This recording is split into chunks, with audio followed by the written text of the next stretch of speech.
إن الحمد لله نحمده ونستعينه ونستغفره ونتوب إليه ونعوذ بالله من شرور أنفسنا وسيئات أعمالنا من يهده الله فلا مضل له وما يضلل فلا هادي له أشهد أن لا إله إلا الله وحده لا شريك له وأشهد أن محمدا عبده ورسوله اللهم صل وسلم وبارك على محمد وعلى آله وأصحابه ومن سار على نهجه وتمسك بسنته إلى يوم الدين وسلم تسليما كثيرا. قال تعالى: أعوذ بالله من الشيطان الرجيم يا أيها الذين آمنوا اتقوا الله حق تقاته ولا تموتن إلا وأنتم مسلمون. إخواني في الله رحمني ورحمكم الله. Marilah kita memanjatkan puji syukur kehadirat Allah Subhanahu wa taala atas hidayah, atas inayah yang diberikan kepada kita bersama, sehingga di pagi hari ini kita dipertemukan kembali di dalam majelis yang mulia ini dalam keadaan sehat walafiat, di mana saya yakin tujuan kita sama di dalam hadir majelis ini dalam rangka menambah ilmu agama, mengkaji ilmu-ilmu Allah Subhanahu wa taala agar semakin terang lentera cahaya yang menerangi jalan kita menuju ridha Allah Subhanahu wa taala. Amin ya rabbal alamin. Ikhwani fillah rahimani wa rahimakumullah. Mungkin bisa kita katakan bahwa sebuah peperangan telah terjadi semenjak dulu sampai sekarang dan mungkin sampai akhir zaman ini, yaitu peperangan antara yang hak dan yang batil.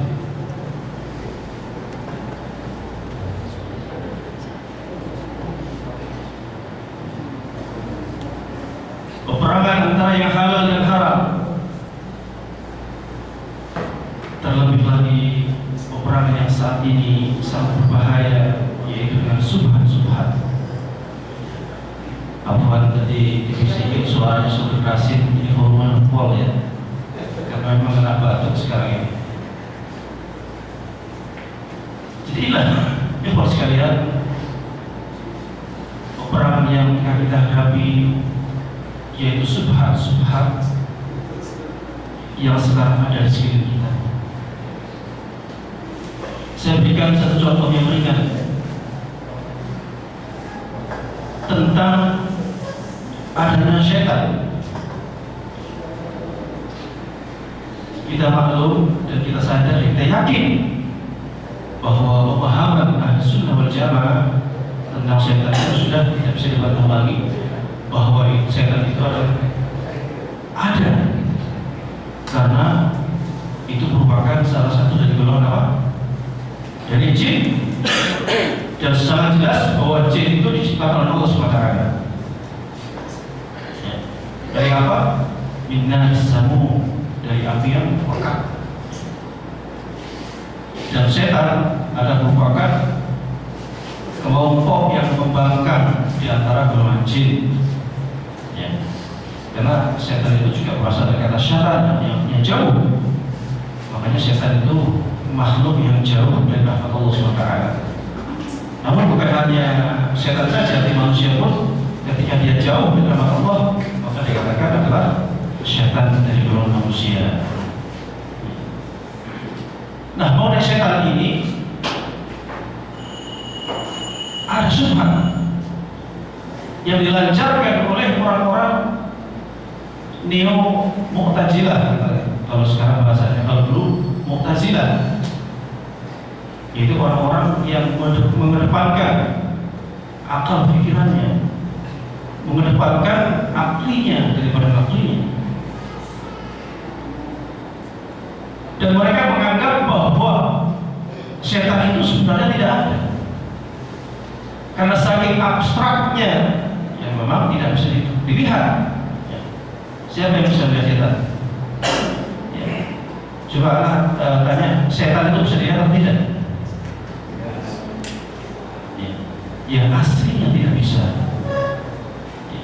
Jadi setan itu di antara makhluk gaib yang harus kita imani sebagai dasar atau fondasi kepada keimanan kita. Harus yakin dan iman kepada makhluk gaib termasuk adalah setan. Nah, orang-orang liberal itu menganggap bahwa setan itu tidak ada karena memang abstrak, tidak bisa kelihatan. Mereka menyimpulkan bahwa setan itu hanya sebagai simbol, ya, sebagai simbol apa ya, nafsu yang jahat atau keinginan yang tidak baik yang terdapat dalam diri manusia. Tadi padahal hakikatnya tidak ada menurut mereka. Dan ini jelas jauh daripada keyakinan dan akidah Ahlus Sunnah wal Jamaah. Ya, kita menggunakan dalil yang qat'i yang ada dalam Al-Quran maupun Sunnah Rasulullah SAW. Kemudian ada lagi subhat yang dilancarkan oleh orang-orang awam, orang-orang jahil, dan ini juga berbahaya juga. Jadi orang-orang jahil ini sangat berlebihan di dalam apa ya, menggambarkan setan.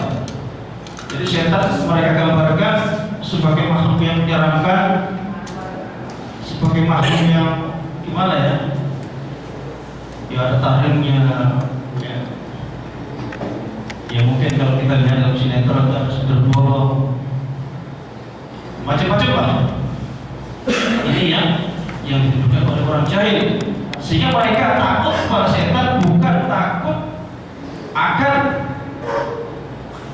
misi setan yang bertujuan menyesatkan manusia, mengajak manusia kepada kehancuran, mengajak manusia ke neraka. Tapi takutnya mereka itu kepada apa? Kepada fisiknya, takut kepada penduduk. Sehingga ini juga subhanallah ini juga sangat menyesatkan dan akan bisa menimbulkan satu kesyirikan di dalam mereka. Kenapa? Ketika mereka lihat lewat di jalan yang sepi, wah takut nanti ada genderuwo ya. Tapi mereka tetap mengerjakan perbuatan-perbuatan maksiat, perbuatan yang dilarang oleh Allah Subhanahu wa Ta'ala, karena takut mereka, takutnya kepada apa? Setan yang digambarkan sebagai makhluk yang mengerikan tersebut. Alhamdulillah, rahimani wa rahimahullah. Fitnah subhat ini memang sangat dahsyat. Kalau kita merujuk pada sejarah, ada seorang di antara kalimat Huda yang terkena subhat tentang akidah, yang di kala itu sangat menentukan nasib Ahlus Sunnah wal Jamaah. Mungkin antum sudah paham, sudah tahu ya siapa dia adalah Imamun Ahlus Sunnah wal Jamaah, yaitu Ikhwan fillah, beliau Imam Ahmad pernah berada dalam satu masa yang ketika itu kalau nggak salah khalifahnya Al-Mutawakkil, kalau salah ya, beliau pernah menghadapi suatu fitnah yang ketika itu orang dekatnya, orang kepercayaannya mengikuti paham Mu'tazilah. Jadi berbahaya kalau orang-orang sesat, orang-orang ahli fitnah sudah dekat dengan penguasa, ini sudah alamat.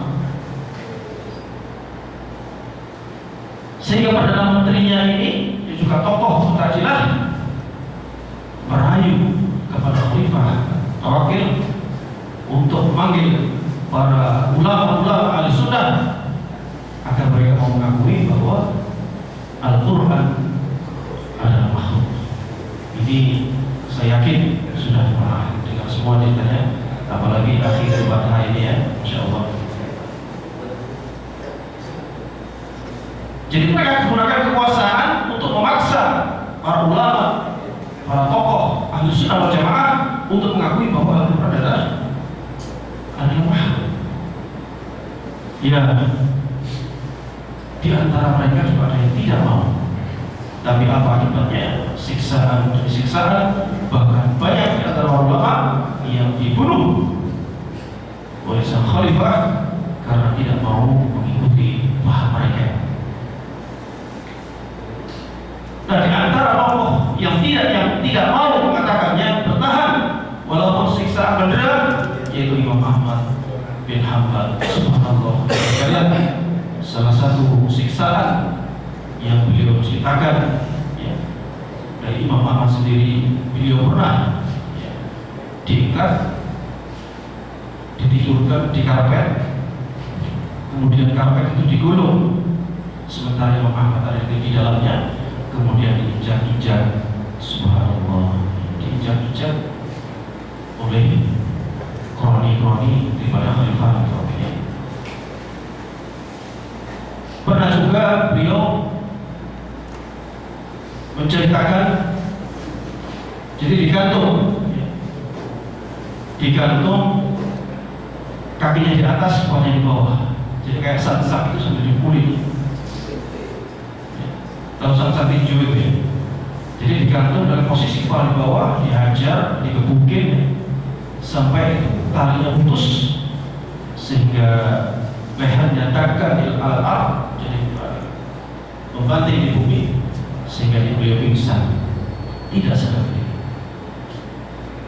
Ya. Belum lagi cambukan yang mendera punggungnya hanya untuk mengucapkan satu kata, ucapkan, hai Imam Ahmad, bahwa Al-Quran adalah makhluk.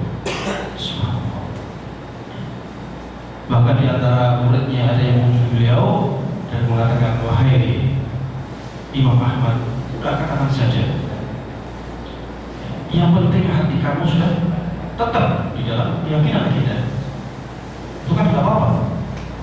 Jadi ketika siksaan sudah tidak mampu dan mulut kita mengucapkan tapi hati tetap mutmainnah, insya Allah tidak apa-apa. Tapi apa kata Imam Ahmad? Dia menyuruh muridnya tersebut, coba lihat di luar sana, di luar pintu, apa yang terjadi. Ternyata di sana murid-murid Imam Ahmad dan seluruh ulama-ulama sudah menunggu dengan pena dan kertas di tangannya. Mereka menunggu ucapan Imam Ahmad bin Hanbal. Ya.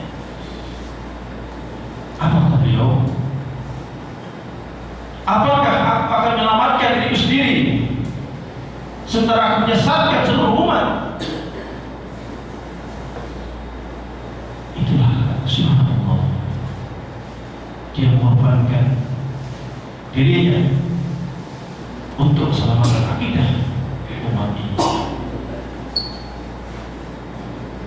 Ikhwan billah rahimahullah, mungkin sangat baik kalau kita mengetahui bagaimana biografi A'immatul Huda, termasuk Imam Hanafi, Imam Malik, Imam Syafi'i dan juga Imam Ahmad, dan akan memberikan dorongan kepada kita semangat untuk mempelajari ilmu.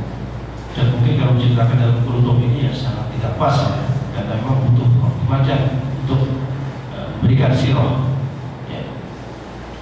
Hal serupa pernah dialami juga oleh Syekhul Islam Ibnu Taimiyah. Ya, sama. Ketika penguasa-penguasa sudah berkerumun di sekitar khalifah, maka dia berfitnah Ibnu Taimiyah bahwa tidak baik, bahkan mengkafirkan Ibnu Taimiyah. Bahkan kroni-kroninya yang pada waktu itu khalifahnya Ibnu Qawun memerintahkan, jadi paham ujian ini memerintahkan kepada Khalifah Ibn Tawas membunuh Ibnu Taimiyah. Tapi ternyata sang raja masih tidak membunuh, tapi dibicarakan. Nah, setelah suatu masa terjadi perubahan, terjadi kudeta, terjadi pemberontakan, sehingga Ibnu Tawas ini diturunkan dengan paksa oleh siapa? Jasingkir, kalau salah ya. Jasingkir, kemudian tetap aja jadi yang petinggi-petinggi yang Murji'ah tadi, ketika Ibnu Tawas sudah runtuh, dia menjilat kepada Jasingkir. Ya. Nah, ini membuat sakit hati daripada Ibnu Tawas. Akhirnya dia menyusun kekuatan lagi dan merebut kekuasaan, sehingga Ibnu Tawas pun punya rasa dendam kepada pengikut-pengikutnya ini dan meminta fatwa para Ibnu Taimiyah agar supaya dia menghukum, memenggal leher dari sahabat-sahabat. Jadi apa kata Ibnu Taimiyah? Subhanallah, inilah satu karakter, inilah sebuah akhlak yang sangat mulia di luar fitrah kita. Kalau fitrah kita itu kalau kita benci, orang benci kita benci ya. Kalau kita orang senang, kita senang, gitu ya. Iya, inilah normal ya. Tapi apa kata Ibnu Taimiyah? Mereka adalah pengawal-pengawalmu. Mereka adalah orang-orang penting yang akan membantu pemerintahan. Jadi tidak mau dia mereka dihukum. Subhanallah. Padahal mereka lah yang ingin membunuh Ibnu Taimiyah. Bisa kita bersikap seperti itu. Kita cinta kepada orang yang membenci kita. Jadi butuh kesabaran, butuh suatu ilmu yang luar biasa. Inilah yang sekalian, ya sekedar cuplikan daripada peristiwa-peristiwa yang di sini harus kita ambil hikmah bahwa ketika orang-orang ahli bid'ah itu sudah berkuasa, maka hati-hatilah orang yang sekarang berakidah sunnah wal jamaah. Sebab di posisi mereka lemah, dia akan merayu, mereka akan pura-pura nurut. Tapi ketika dia posisi di atas, maka dia menghabisi ahli sunnah wal jamaah. Seperti kasus di Iran, karena Iran begitu pemerintahan mayoritas ahli sunnah wal jamaah. Karena memang mempunyai niat yang baik, ya tidak punya ini itu, akhirnya kaum Syiah pun sedikit menguasai pemerintah, akhirnya maunya ahli sunnah dihapuskan oleh mereka. Oleh karena itu, marilah kita tetap belajar agar subhat-subhat yang sampai kepada kita bisa kita tepis dengan hujah yang nyata dari Al-Quran dan Sunnah. Jangan sampai kita berdebat dengan mereka tanpa ilmu. Kita tidak seperti Ibnu Taimiyah. Ibnu Taimiyah itu 10 tahun sudah berani berdebat orang Yahudi berdebat sehingga Yahudi pun masuk Islam. Ini Ibnu Taimiyah. Bahasa manusia 10 tahun. Kita belum tentu bisa. Ya. Oleh karena itu marilah jangan bosan-bosan mencari dan terus mencari ilmu. Contoh Imam Ahmad bin Hanbal ketika beliau sudah menjadi syekh, ketika beliau sudah menjadi Aimatul Huda, menjadi pemimpin umat, menjadi orang yang menjadi tumpuan untuk mempertanyakan masalah agama, tapi di mana pun dia berada masih tidak terlepas daripada mainan dan tinta. Makanya ada yang bertanya, wahai Imam Ahmad, Anda ini seorang syekh, seorang imam, seorang pemuka agama, kenapa masih kena sesat? Mari masih bawa mainan dan tinta. Awal jawab beliau, mahbara ila mahbara. Jadi saya akan bersama tinta ini sampai masuk ke dalam kubur. Subhanallah, marilah contoh-contoh yang baik ini usahakan kita bisa punya. Kami yang berakhir ini saja yang bisa saya sampaikan. Mudah-mudahan bisa memberikan manfaat dan menolong agar kita bersama untuk senantiasa terus melalui. Aku qouli hadza astagfirullah wa a'udzu billahi min syaitonir rajim. Assalamualaikum warahmatullahi wabarakatuh.